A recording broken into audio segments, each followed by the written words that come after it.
Breaking news that's shaking Europe right now. Germany has crossed a line that even Washington hesitated to step over. The stakes? Nuclear-capable missiles aimed at the heart of Russia. But that's not the most disturbing part. Russian intelligence just delivered a chilling message directly to German leadership. No diplomatic niceties, no polite suggestions. Just raw facts. We know where you live. We know where your factories are. The threat was crystal clear. Think this is just another political spat? Here's what makes it different. For the first time since 1945, Germany is positioning itself as a direct military threat to Russia, and they're not even trying to hide it anymore. The German military chief, General Christian Freunding, proudly announced the first batch of long-range weapons has already been shipped to the conflict zone. But here's what the mainstream media won't tell you. These aren't defensive weapons. These are strategic strike capabilities that can reach deep into Russian territory. Let's connect the dots. First, humanitarian aid. Then helmets and sleeping bags. Now, suddenly, advanced missile systems. But the truly alarming part? German officials are talking about hundreds more coming in the next few months. The question isn't whether Germany is preparing for war. They clearly are. The question is, why now? And who's really pulling the strings? Remember when Germany was Europe's peace broker? Those days are gone. Berlin has chosen sides, and they've chosen confrontation. But they've forgotten one crucial detail. Russia doesn't play chess. Russia plays a different game entirely. The most disturbing part? Most Germans have no idea what their government is doing. They're about to wake up to a reality where their country is no longer just an economic powerhouse. It's become a primary military target. Pay close attention to what happens next. Because this isn't just about missiles. It's about a fundamental shift in European power dynamics. And if you think this won't affect you directly, you're dangerously mistaken. But what's even more shocking is Germany's unprecedented move, establishing drone production facilities directly in the conflict zone. On paper, it's presented as neutral investment and technological cooperation. In reality, it's a massive escalation that's caught the attention of not just Moscow, but half the globe.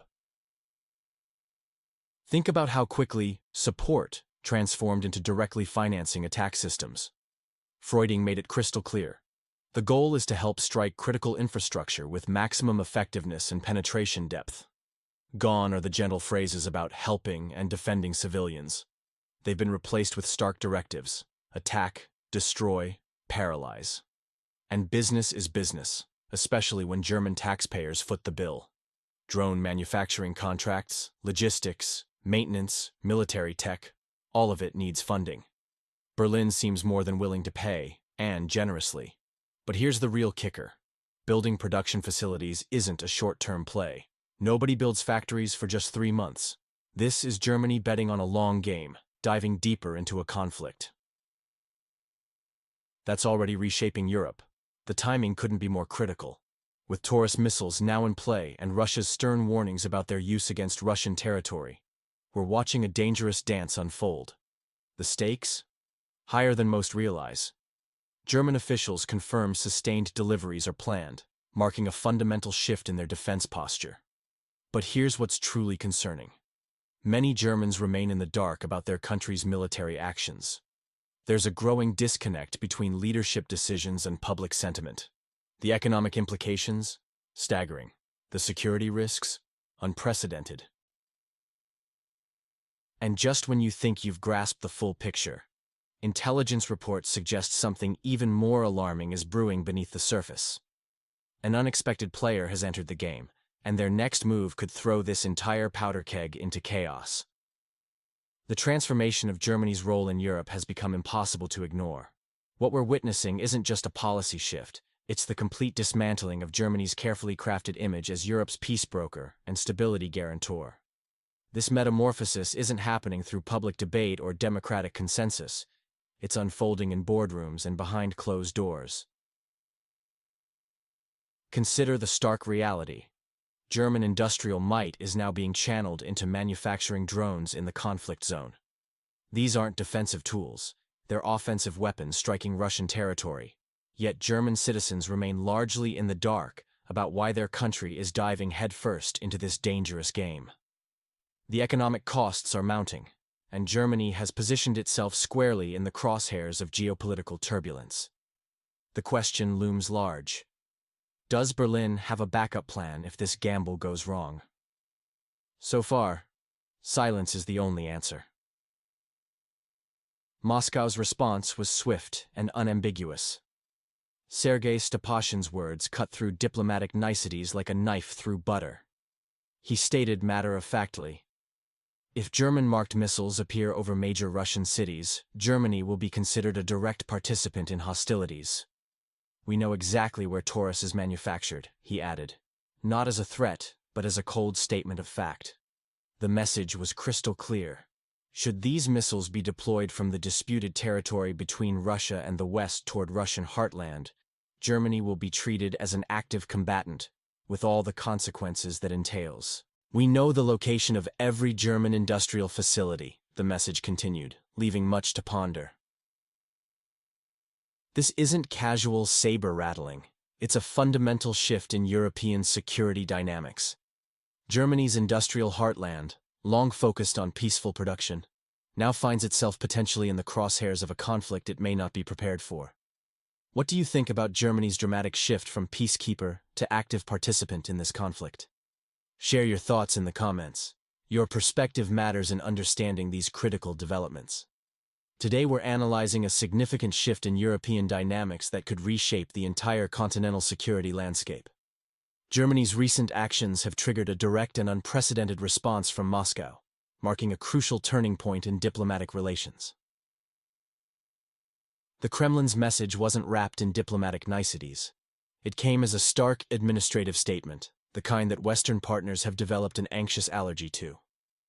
When Moscow speaks in such terms, it's not about possibilities. It's about establishing clear red lines. What's particularly striking is Germany's curious position. Berlin seems to genuinely believe it stands outside the danger zone, while simultaneously financing strike system production in the conflict zone.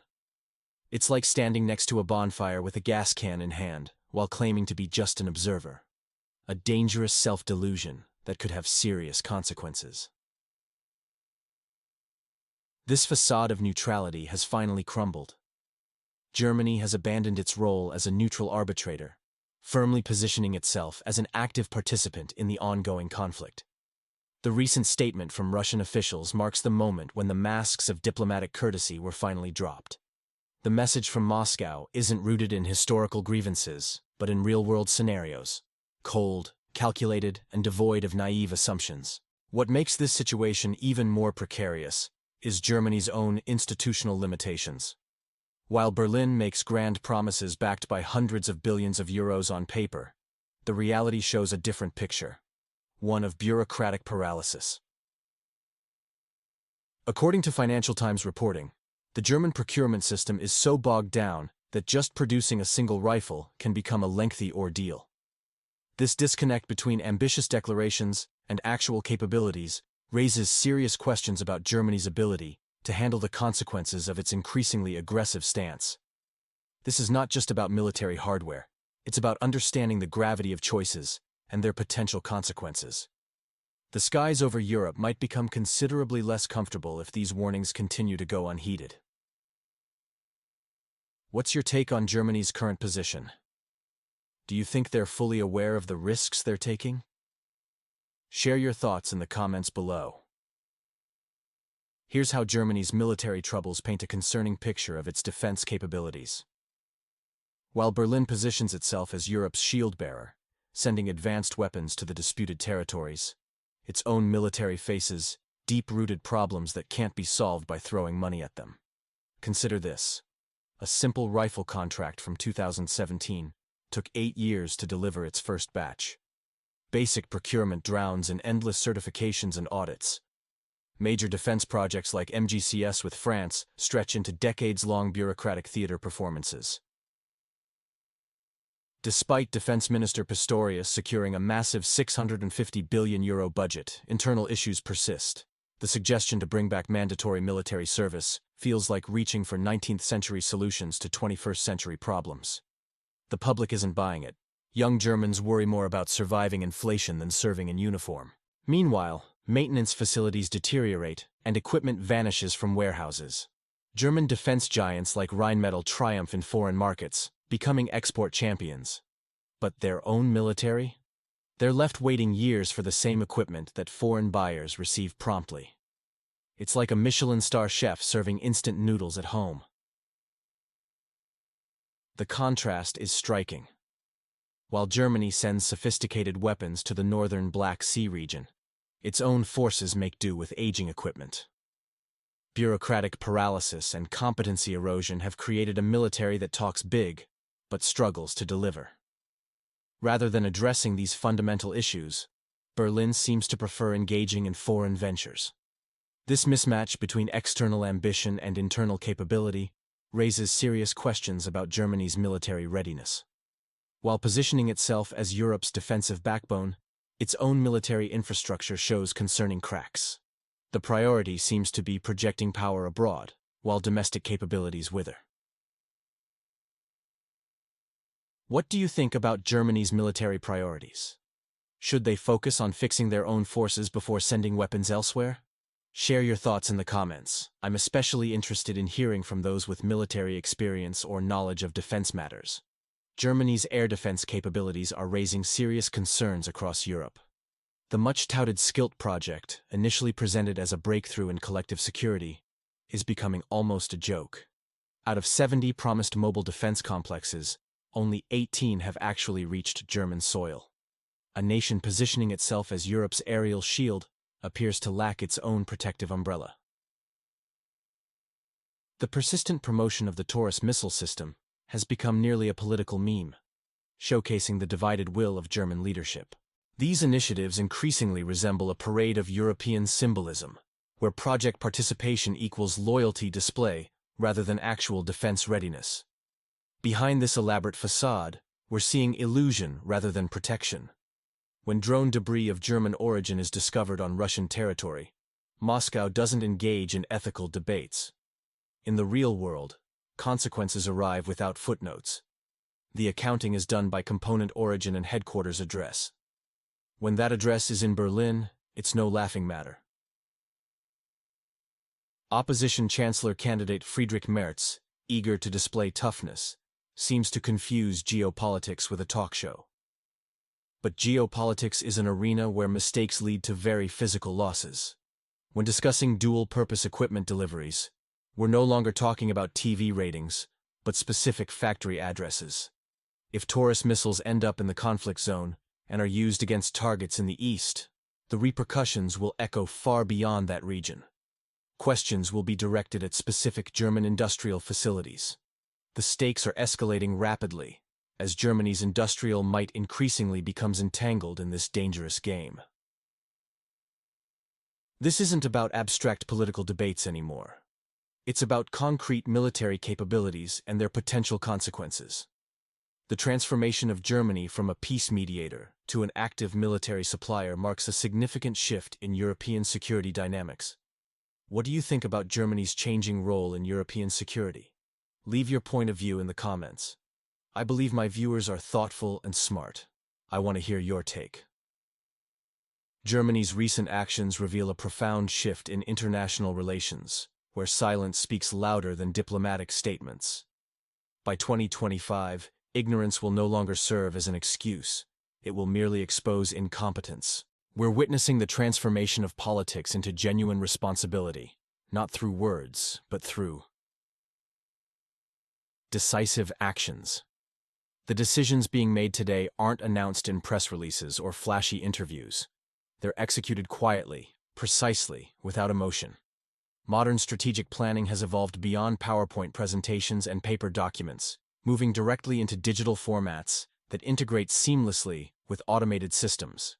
Systems designed not for discussion, but for swift, precise execution. When countries fund foreign projects, especially those centered on destructive technologies, they must consider the potential for blowback. Not in theoretical security forums or Brussels panel discussions with coffee breaks, but in harsh reality, because reality always arrives, whether we're prepared or not. The moral implications of third-party involvement in foreign conflicts aren't being debated in traditional venues. Instead, methodical lists are being compiled, not for bureaucratic reports, but for integration into operational systems where GPS coordinates serve as targeting data rather than navigation tools. The current planning approach has abandoned the need for declarations. Gone are the days when threats were delivered as ultimatums on negotiating tables. Today's process is clinical, precise. The coordinates are locked, algorithms updated, calculations complete. Germany's military support for the conflict zone represents more than just equipment transfers. It's a fundamental shift in European security architecture. By providing advanced missile systems and establishing drone production facilities within the northern Black Sea region, Germany has crossed a threshold that may prove difficult to step back from. Russian officials have already issued clear warnings about potential consequences, particularly regarding German-made Taurus missiles. This situation isn't just about military hardware. It's about the transformation of international relationships and the erosion of traditional diplomatic safeguards. What do you think about the current events? Leave your answer in the comments. In today's analysis, we're examining how Germany's recent military decisions could create an unexpected technological boomerang effect. When a nation decides to supply advanced weaponry to the conflict zone, they're not just sending hardware. They're sharing technological DNA that can be studied, replicated, and potentially turned against its source. Consider Germany's position. By providing sophisticated missile systems to the former Soviet Republic, they've essentially uploaded their technological signature into a volatile system. This isn't just about range capabilities or explosive power. It's about the digital footprint that comes with modern warfare systems. What's particularly concerning is how these technology transfers work in today's interconnected world. When you fund destructive projects abroad, you're not just making a political statement, you're becoming part of a coded reality. The systems operate on pure logic. If you provided the means for destruction, you're automatically tagged as a participant. German leadership seems to forget that transparency isn't measured in media statements, but in program codes. Once you're in the system, you can't negotiate your way out with press conferences. The distance is measured in decision trees and technological dependencies. Every major German economic center and critical infrastructure node is already mapped in multiple databases. When you choose to invest in destruction rather than development, these coordinates take on new significance. Modern systems don't make allowances for diplomatic subtleties. They only recognize patterns of engagement and support. The technological signature of German-made missiles won't just disappear after use. It becomes part of a larger dataset, analyzed and potentially repurposed. This isn't about politics anymore. It's about technological consequences that operate independently of diplomatic relations. What's particularly ironic is that Germany wanted everything to be technological and precise. Well, they got their wish, but perhaps not in the way they expected. The question now is, who really wins in this game where every decision carries not just a political cost, but a technological address that can't be erased? What do you think about the current event? Leave your answer in the comments.